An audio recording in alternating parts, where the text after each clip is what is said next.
Howdy everybody, hey, this is Brian, Indiana Creek Gold Prospecting and Pay Dirts. I'm sure y'all seen my video that I posted up the day before this one, showing how it was the almond went down the crack in the bedrock. And if you watch the video, the first time the almond went downstream and then took a 90-degree turn, it went all the way to the edge to where it followed the crack in the bedrock all the way down to where there was a hole in the bedrock on the far side. It floated from middle of the creek all the way to that side, down the crack in the bedrock, just like gold would and all the other heavy stuff. So I went, and the hole was maybe 16-ish inches by about 10 by about, I don't know, 8 inches deep or better. I don't know, maybe more. I used this and the crack sucker deal. There's a handle of it that Mike over at M&M made me, and clean that hole out. So this all came out of that hole. What really got me is the amount of lead that I found in there. Here are some of these goodies that I found.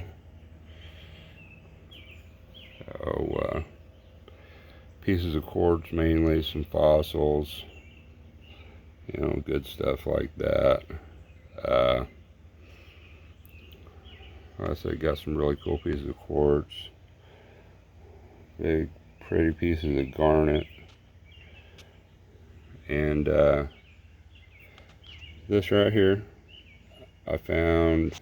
There's some small pieces that you can barely see, but there's like, I don't know, maybe 8 or 10 pieces of gold I found. But y'all hear that? That's a hoss for Indiana gold. So, like I said, y'all watch that video. It's a perfect example of how gold and heavies follow cracks in the bedrock.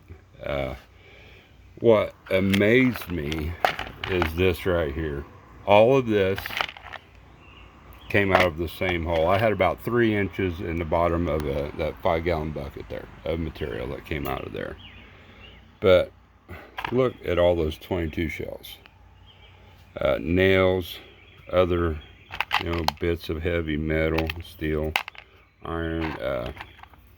Here's a jacket off a deer slug or some kind of bullet. This is just a big chunk of lead. I wish that was a piece of gold. Says some nails.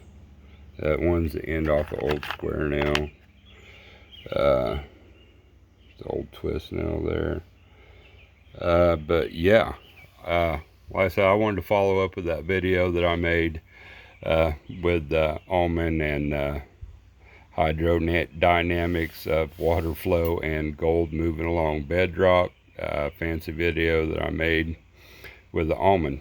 But like I said, the theory, worked. I figured when I watched that almond go down that crack and end up in the hole with all this stuff, that there had to be something in there.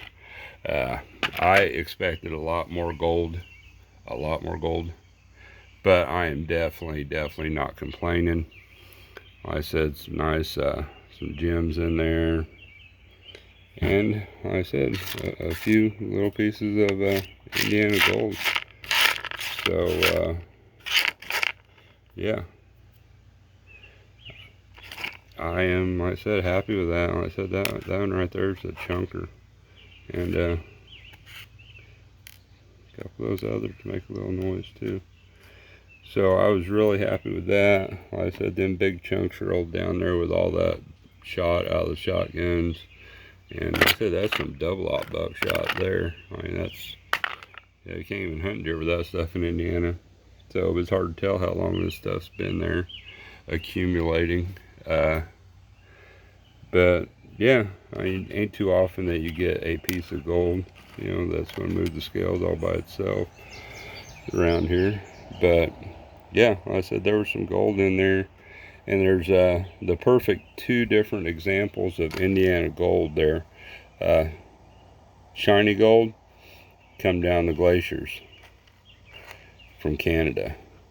The orange gold came from an ancient river system that originated in the Carolinas and carried some of their orange yellow gold up here. So like I said, that's perfect. And I see this all the time. We find the two different colors of gold. So yeah, it sort of came from two different directions. One came from the east and the other came from the north, which is sort of cool too. I'm just a plethora of information here the last couple days. Anyway, I'm gonna jump off here, y'all. Take her easy.